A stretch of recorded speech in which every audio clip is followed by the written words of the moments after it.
Julian Ashford was running late for the most crucial board meeting of his career when he saw them, two figures huddled together in the pouring rain. At 39, he had built Ashford International on ruthless precision and calculated risk. He didn't do compassion, didn't take detours, and certainly never stopped for strangers in storms when multi-million-dollar deals awaited his signature. His driver had already circled the block twice, navigating streets turned into shallow rivers, while Julian scrolled through acquisition files on his tablet, barely noticing the drenched world outside his sleek sedan. Then came the sound, a small voice clear even through the pounding rain. "Don't cry, Mommy, maybe that man will help us." Julian's head lifted. Through the rain-streaked glass he saw them, a woman slumped on a bus stop bench, visibly in pain, and a little girl beside her in a faded pink dress, gripping a frayed teddy bear. The girl was pointing straight at Julian's car with the unshakable faith only children possess. "Keep driving," Julian said automatically, turning back to his screen. But the car halted at a red light and he found his gaze drawn once more to the scene. The woman, young, perhaps in her late 20s, wore clothes faded from too many washes. One hand pressed to her swollen stomach. Pregnant, Julian realized. Very pregnant and clearly in distress. The child, no more than 4, stood shivering in the rain, blonde pigtails plastered to her small head, her hand gripping her mother's tightly. Her wide eyes stayed fixed on Julian's car, full of fragile hope. The woman tried to rise, wincing, and sank back down with a cry of pain. The girl's face crumpled, her gaze desperate as it met Julian's through the tinted window. "Sir, the light's green," his driver prompted. Julian parted his lips to say go, to remind himself they weren't his concern, that business couldn't wait. But that unwavering faith in the child's eyes made him pause. "Pull over," he said at last. "Sir, the meeting—" "I said pull over." Julian stepped out into the storm, his tailored suit instantly drenched, and strode toward the bus stop. Up close, the woman looked worse, her face ashen, breathing shallow.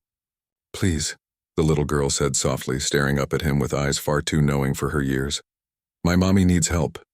The baby's coming and we don't have money for the hospital. The bus won't come because of the rain and I don't know what to do." The words spilled from the little girl in a trembling rush, her voice breaking with fear. "Ma'am," Julian knelt down, rain soaking through his expensive shoes. "Can you hear me? What's your name?" The woman's eyes fluttered open, unfocused and glassy with pain. "Sarah," she whispered. "My name's Sarah. I'm sorry, we're not trying to bother anyone. I just need to get to the free clinic, but the contractions started and I can't walk anymore." "How far apart?" Julian asked quickly. 3 minutes, maybe less," Sarah gasped, clutching her belly as another contraction rippled through her. "I know I should have gone earlier, but I had to finish my shift. I thought I had more time." She let out a sharp cry of pain. Julian made a split-second choice that would have stunned anyone who knew him. "I'm taking you to the hospital right now. Can you make it to the car?" "I don't have insurance," Sarah said, tears mixing with the rain. "I can't afford—" "I'll handle it," Julian cut in firmly. "That baby's not waiting. We move now." He turned to the little girl. "What's your name, sweetheart?" "Emma," she said proudly. "Emma Rose Miller." "I'm 4 3/4, she lifted her soaked teddy bear. "This is Mr. Buttons, he's brave, so I have to be brave too." Julian's expression softened. "That's exactly right, Emma. You be brave and hold Mr. Buttons tight. My job is to help your mommy, okay?" Emma nodded solemnly and slipped her tiny hand into his, trusting him completely. Julian helped Sarah to her feet, steadying her as they made their way to the car. Emma stayed close, clutching Mr. Buttons like a shield. The driver's eyes went wide, but he didn't say a word as Julian guided Sarah into the back seat, Emma beside her. "Memorial Hospital," Julian ordered. "And don't spare the horses." He pulled out his phone. "Lon," he said sharply when his attorney answered. "Cancel my afternoon. Clear everything. I've got a situation. Sir, the Hutchinson deal, it'll wait. Get me the head of obstetrics at Memorial on the line. Tell them I need a private suite ready immediately. Bill everything to my personal account." The drive felt endless. Sarah's contractions were coming faster, her breathing ragged. Emma clung to her hand, and after a moment's hesitation, Julian took Sarah's other hand, guiding her through each breath with calm precision. "How do you know what to do?" she managed between gasps. "My sister has 4 kids, he replied.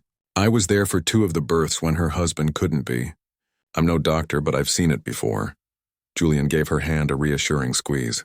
You're doing great, Sarah. Hang on, we're almost there. Why are you helping us? Sarah's eyes glistened, not only from pain but disbelief. We're nobody.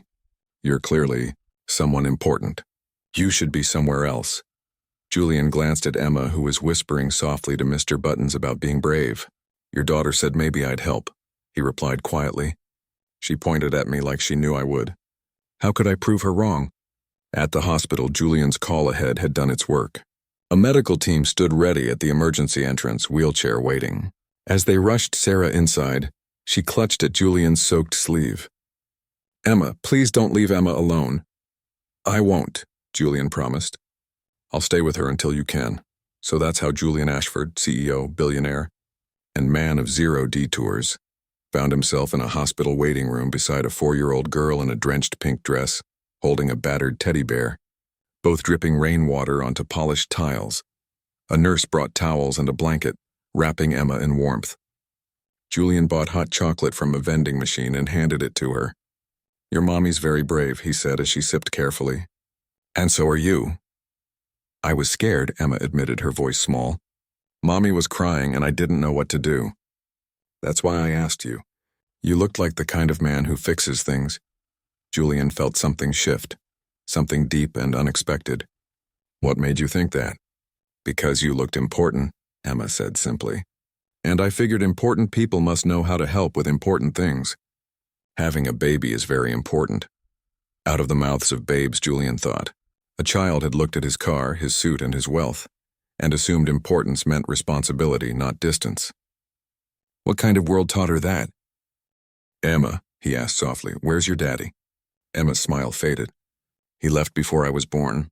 Mommy says he wasn't ready to be a daddy. She says some people aren't ready for love, but that's okay because we have each other. And that's enough love for a whole family. Julian sat back, her words washing over him like a quiet rebuke. This woman and child had almost nothing. No safety net. No wealth. And yet Sarah had given her daughter enough hope to believe in strangers. Enough light to see kindness in the world.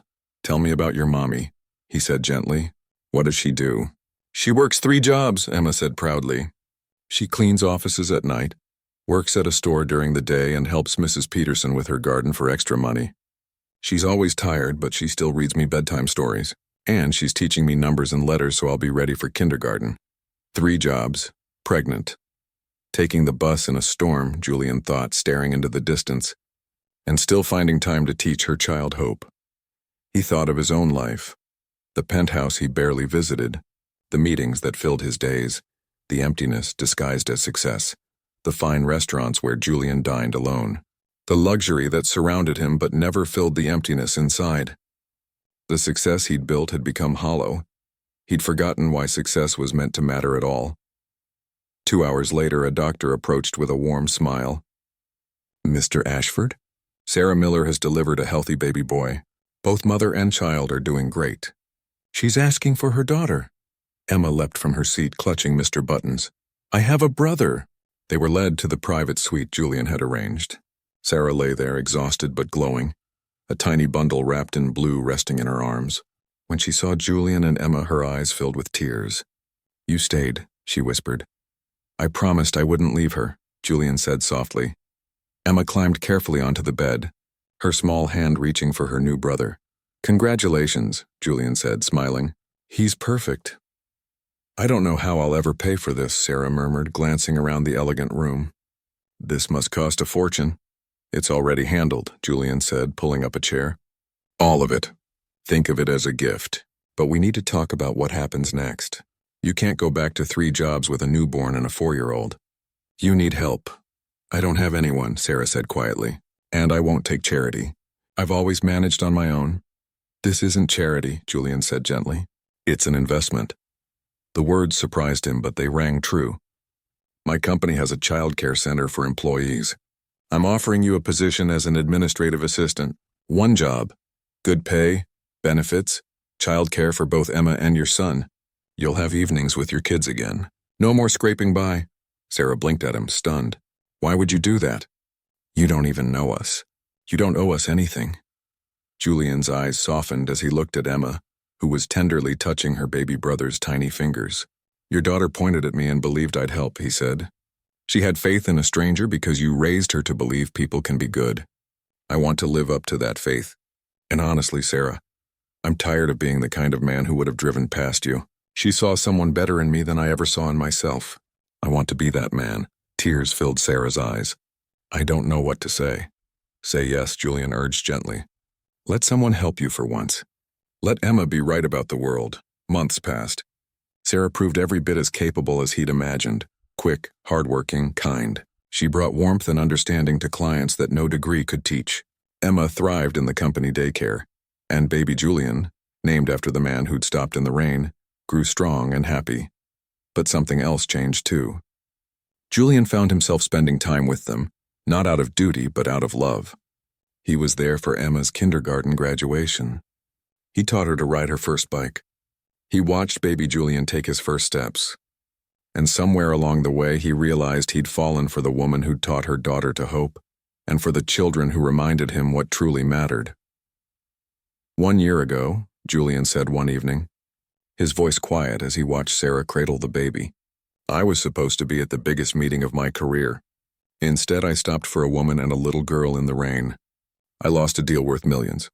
The board thought I'd lost my mind. Sarah looked down, guilt flickering across her face. I'm sorry. Don't be, Julian said with a smile. That deal would have made me richer. Stopping for you made me human again. Emma reminded me I could still care about something more than profit. He reached for Sarah's hand. She pointed at me that day and decided I'd help. I stopped because she believed I would. I stayed because her mother taught her that faith. And I fell in love because you both showed me what really matters. Not meetings or acquisitions, but family. Connection. Being the man a 4-year-old believes you are when she looks at you with hope. Sarah's eyes glistened. Julian, I came with nothing. 2 kids, no money, no future. He shook his head. You came with everything. You came with faith, with a daughter who believes strangers can be kind.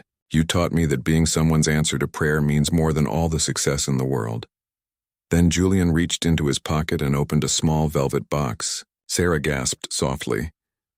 I'm asking you to make an honest man of the stranger your daughter trusted in the rain, he said, voice trembling slightly.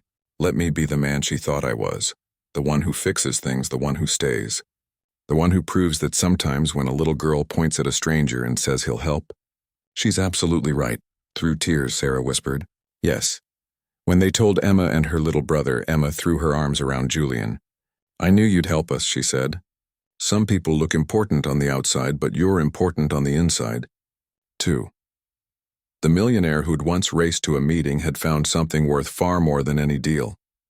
A family that showed him real wealth isn't measured in money, but in compassion.